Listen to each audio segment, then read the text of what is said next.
E os partidos galegos están reaccionando hoxe ao informe, o estudo sobre o potencial mineiro de Galicia e as posibilidades de que aquí se exploten minerais estratégicos para a Unión Europea.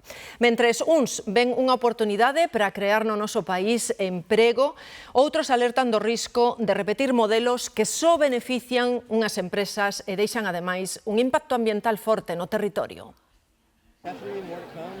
Galicia ten 18 dos 34 minerais básicos da nova economía.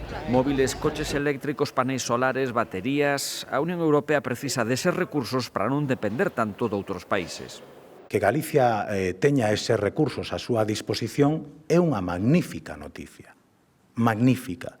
Que creo que debería alegrar a calquera que se considere galego. Desde o BNG non o teñen tan claro. Os recursos deben explotarse para que revirtan en Galicia, non por beneficio duns poucos. E o modelo do Partido Popular vai en sentido contrario, que é o de poñer eses recursos, esa riqueza natural de Galiza, pois única e exclusivamente ao servizo dos intereses do lobby eléctrico, do lobby enerxético. Evitando os trazos grosos, o Grupo Socialista xa avisa, haberá que estudar caso por caso. Cada un das explotacións teñen vida propia. É dicir, cada un das explotacións hai que estudialas dende o punto de vista da sostenibilidade total. A principios do próximo ano haberá unha nova convocatoria de dereitos mineiros de investigación. Todo apunta a que a Xunta vai priorizar eses minerais tan aprezados pola Unión Europea.